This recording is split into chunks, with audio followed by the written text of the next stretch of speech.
Palestinian Islamic Resistance Movement Hamas has delayed the second round of hostages releases pending Israeli compliance with armistice terms. In Cuba, citizens paid tribute to the historic leader of the revolution, Fidel Castro, on the 7th anniversary of his death.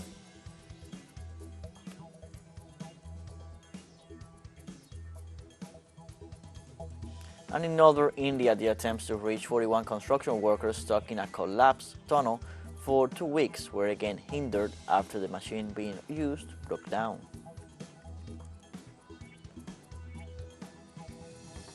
Hello, welcome from the south. I'm Luis Alberto Matos from the teleSUR studios in Havana, Cuba. We begin with the news.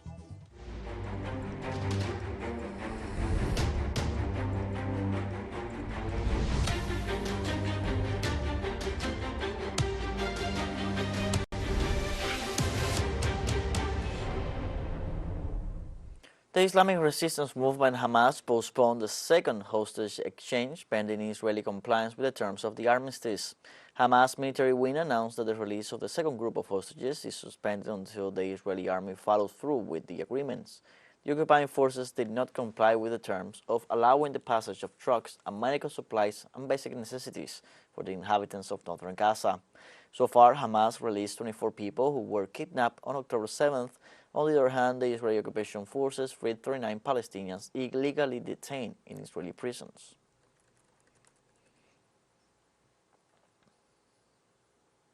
Hamas spokesperson Osama Hamdan said Saturday evening the second release of hostages had been delayed as Israel was not responding in the right and positive way to the truce agreement. Prisoners, the achievement of a humanitarian truce and prisoners exchange agreement owes its success to the unwavering stand of our own people and for our brave fighters from Qassam troops and the Palestinian resistance. We believe that the Israelis till now, they are not responding in the right and the positive way to what was achieved. And according to that, we have called upon the mediators to make the needed efforts to fulfill all what has agreed upon, like allowing the trucks of aid to reach the northern part of Gaza. Out of 200 trucks, we did not reach till now 70 trucks. Also, according to the release of the prisoners, we believe that the Israelis are manipulating the issue. We will stand against that, and we are still waiting the response of the mediators. Al-Qassam troops postponed releasing the second 13 captives in order to hear the response from the mediators and the achievement of the fulfillment of this agreement. Thank you. Meanwhile, Palestinians in the southern Gaza Strip stand in line to replenish their domestic gas cylinders for the second consecutive day since the beginning of the truce between Hamas and Israel. After Israel and Hamas agreed to a 4-day truce effective as of this Friday, November 24th, about 150 trucks with supplies entered the Gaza Strip from Egypt. However, experts warn that the aid is insufficient due to the humanitarian crisis suffered by the Palestinians as a result of the Israeli siege. In this context, Gazans are trying to make the most of the ceasefire to find their loved ones, check on the state of their homes after they left them, and gather as many essential supplies as possible.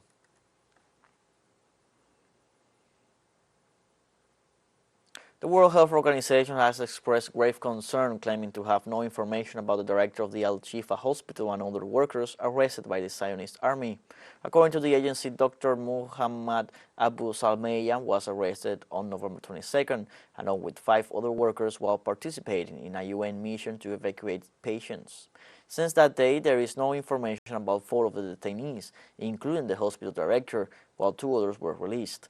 Some Palestinian activists point out that by voluntarily or involuntarily error, the WHO would have contributed to the delivery of the director. The World Agency has demanded guarantees for the life and physical integrity of the detainees.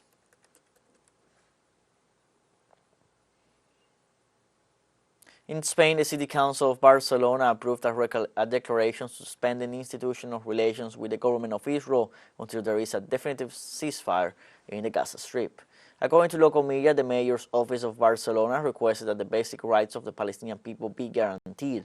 The declaration calls for the ceasefire between Israel and Hamas to be approved on a permanent basis. Barcelona also condemned the attacks against the civilian population as well as any kind of collective punishment against citizens. The municipality rejected the forced displacement, the systematic destruction of homes and civilian infrastructure, and the blockade of energy, water, food, and medical supplies by Tel Aviv against the population of the Gaza Strip.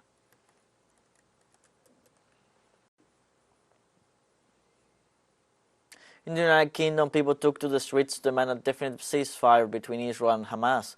For the seventh week in a row, demonstrators have marched through the streets of London to protest against the Israeli occupation of Palestinian territory. Demonstrators gathered in the west of London and marched towards the site of Parliament. Demonstrators denounced the crimes committed by Israel and called on the world's leaders to bring about a definitive end to hostilities in order to stop the suffering of the Palestinian people.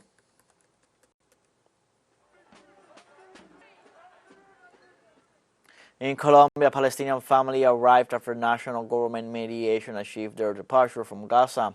After long days of anguish and uncertainty in the Gaza Strip, the Palestinian citizen Samaher Ali al-Masri and her family managed to escape from the Israeli siege. A humanitarian gesture of the Colombian government made possible the naturalization of the whole family. They were first reunited in Egypt, where the Latin American diplomatic representation spent exhausting hours of vigil together with the father of the family, a Colombian Palestinian merchant, until it was demonstrated that the whole family was going through a naturalization process that made them Colombian citizens.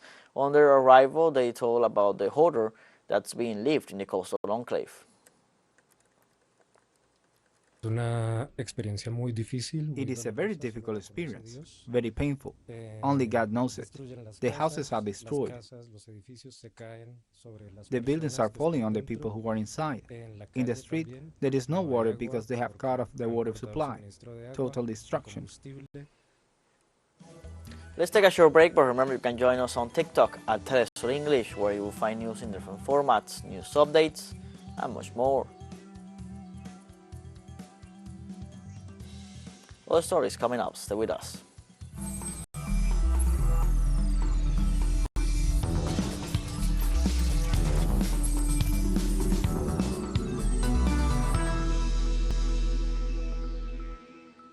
Welcome back from the South. In a world where the pursuit of truth and justice is often met with resistance, a group of brave journalists risk everything to expose the atrocities of the Israeli genocide against Gaza. Their dedication to shedding light on the truth ultimately cost them their lives, but their legacy lives on as a reminder of the sacrifices made in the name of freedom of speech and human rights. In this context, teleSUR held a homage to the murdered journalists in Palestine who gave their lives in the pursuit of justice. Our correspondent in Venezuela, Gladys Quesada, has the details. From the parking lot of its central headquarters in Caracas, Venezuela, teleSUR staff members paid a heartfelt homage to the journalists who lost their lives, while showcasing the truth of the Israeli genocide against the Gaza Strip. Attending the tribute vigil were Hindu and Harry, journalist and coordinator of the Platform of Solidarity with Palestine, Elena Salcero, head of the Movement of Essential Journalism, as well as Khaled Hindi, coordinator for Venezuela of the Latam League for the Return to Palestine. The international media, most of which is in the hands of Zionism, has lied to us about the occupation and systematic theft of Palestinian land. Today they're being forced to show a little bit of what's happening there, because the social networks have overtaken the media and can no longer hide the tragedy of the Palestinian people, the constant and systematic massacre committed against them. How long will this injustice last? ¿Hasta cuándo esa injusticia? How long will this injustice last? 17 years of total blockade of the Gaza Strip by land, by air, and by sea. For 17 years, the world has been watching quietly until the time came after 5 wars. 5 wars. It's not war. They are criminal acts because they're attacking the Gaza Strip from behind a wall with airplanes and killing the Palestinians. Taking part in the vigil, the Palestinian ambassador to Venezuela, His Excellency Fari al-Zaben, condemned the flagrant assassination of civilians as well as the targeted attacks against journalists, media workers, as well as health staff that takes the highest risk by putting first their sense of duty and their commitment to those who suffer. As we noticed, Israel has a clear objective, is silencing the truth and who transmitting the truth in favor of their own mediatic enterprises. We appreciate teleSUR for this initiative. We have been receiving a lot of initiative so far from the Venezuelan part, government and people. We declare and we transmit our gratitude to Venezuela, to teleSUR, and to the people of Venezuela in particular for all the support and all the solidarity with the Palestinian people. Joining teleSUR were representatives of several news agencies present in Venezuela. The central remarks of the tribute came from Patricia Villegas de Marin, Colombian journalist and president of teleSUR. En este marco de la barbarie, in this situation of barbarism, journalists have not escaped. Confirmed by different sources, we have reached the figure of 60 murdered colleagues. Some of them died at the same time as their families, and others were left alive, but their wives and children were killed. In short, it's horror in a time of likes, emoticons, and followers. We wanted to take this time, light a candle, print a poster with the name of our colleagues, to tell them from this rebellious city, cradle of Bolivar, located at the side of the world, that other journalists remember them and honor them, that we understand, like no one else, what it means not to abandon a job. No matter how difficult the circumstances, that we understand that the inner flame called commitment and loyalty to the people we must suffer and fight for. Each one of teleSUR's producers, copywriters, editors, and other workers held a candle and a piece of paper with the name of every journalist and media worker killed, as a metaphor for their presence and as a way to show that their colleagues rest in power. Gladys Quezada, teleSUR, Caracas, Venezuela. On Saturday, Cuba pays tribute to the historic leader of the revolution, Fidel Castro, on the 7th anniversary of his death. The homage to Fidel Castro's legacy includes a photographic exhibition, talks, book presentations, and public events. This initiative of remembrance and tribute will end this Saturday with a political and cultural evening on the steps of the University of Havana, where Fidel Castro consolidated his revolutionary ideas following the teachings of José Martí. Fidel Castro led in the 50s one of the most influential insurgent movements in Latin America, and with his triumph commanded one of the left-wing governments with the greatest impact, which led to the consolidation of the country's economic and social transformations.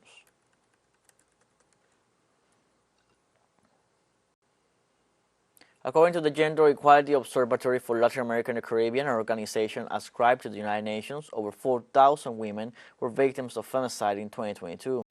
According to the report, out of the 26 countries in the region analyzed, Honduras, the Dominican Republic, El Salvador, and Uruguay have the highest femicide rates, whereas Cuba has the lowest levels.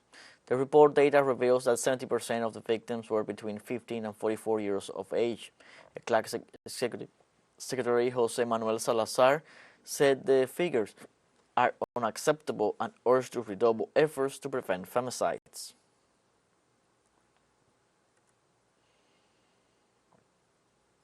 On Saturday, a fire broke out in a building in a northern Paris suburb, killing 3 people and injuring 8.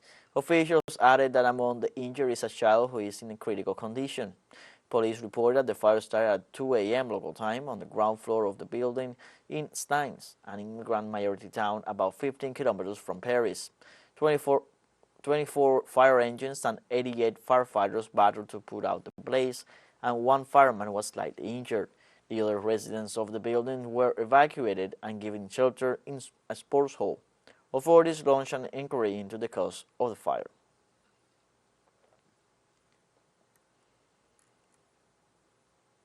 Russia's energy giant Gazprom has surpassed its all-time record for daily gas deliveries to China through the Siberian forced gas pipeline. According to the Russian gas company, the deliveries are carried out as part of a long-term bilateral gas sales and purchase agreement between Gazprom and the Chinese National Oil Corporation.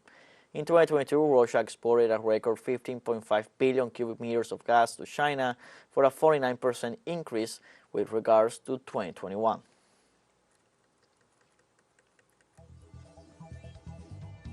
We have a second short break coming up, but before we invite you to join our WhatsApp community for our English-speaking audience, you can scan the QR code on screen to join directly and share the link to reach more people. Constant news coverage of Latin America and the Caribbean as well as the rest of the world. Stay connected and informed with teleSUR. For a short break, don't go away.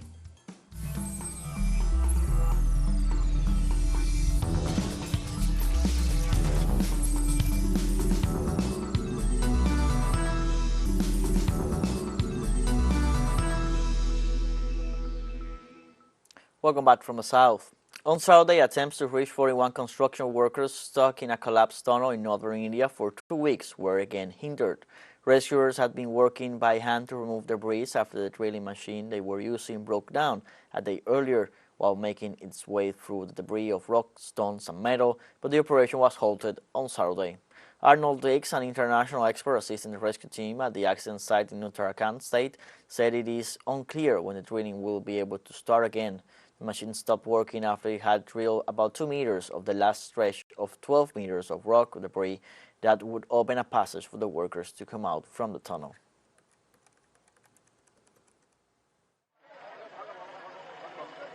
Augering has stopped. Yeah. It's too much for the auger, okay? Okay. It's like our auger is it's not going to do anything more. We're looking at, as we've always been, multiple options, but with each option we're considering how do we make sure that 41 men come home safe and we don't hurt anyone. Right. Now, to do that, Yeah. we evaluate all of the evidence that we have about how the mountain's behaving. Now, the mountain has again resisted the auger, and so we're rethinking our approach.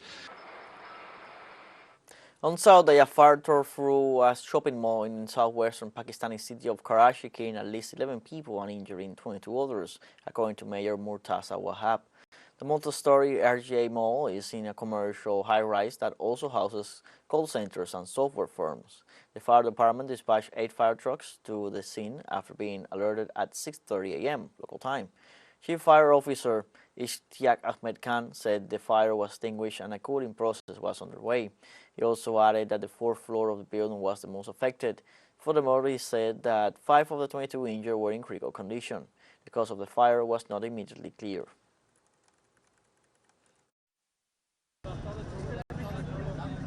So far, I can confirm that 11 people have unfortunately died because of the incident and 22 people are injured. Out of those 22 people, 5 are sort of critical, and all of those people are at the hospital right now and they are being treated and attended to. We are trying our best to do whatever it takes to save their lives and to provide them with whatever treatment that is required for saving their lives.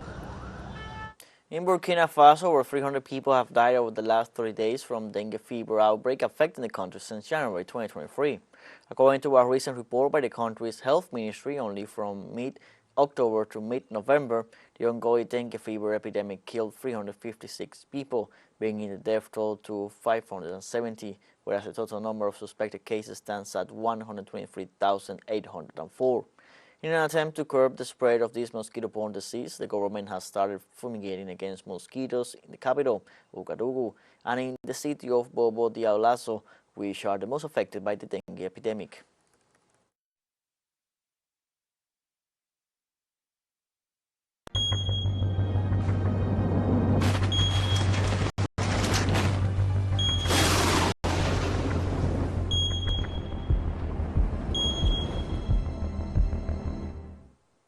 In Kenya, the number of deaths due to rains and floods generated by the El Niño weather phenomenon rose to 70. As reported by government authorities on Saturday, the rains caused severe damage to some 36,160 homes due to flooding, leaving more than 700,000 people displaced in the region. Meanwhile, the armed forces are deployed by air in order to airlift any goods needed in different areas hit by the floods, such as food supplies and drinking water.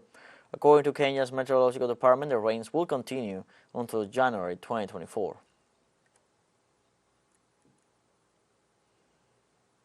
And also in Kenya, an elephant has given birth to a set of twins, a conservation group said on Friday, a rare event for the planet's largest land mammals. Save the Elephants said that the twins, both female, were born in the Samburu National Reserve in northern Kenya to a mother named Alto, describing it as a double joy. Twins make up only about 1% of elephant birth, although another pair, one male and one female, were born in the same reserve in early 2022. A video posted on X, formerly Twitter, by Save the Elephants showed the baby elephants feeding from their mother alongside other members of the herd. African elephants have the largest gestation period of any living mammal, carrying their young for nearly 22 months and give birth roughly every 4 years.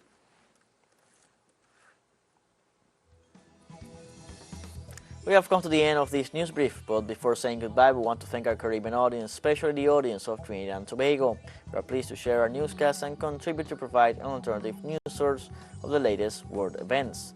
You can find these and many other stories on our website at telesurenglish.net. You can also join us on social media, on Facebook, X, Instagram, Telegram, and TikTok. For Telesur English, I'm Luis Alberto Matos. Thank you for watching.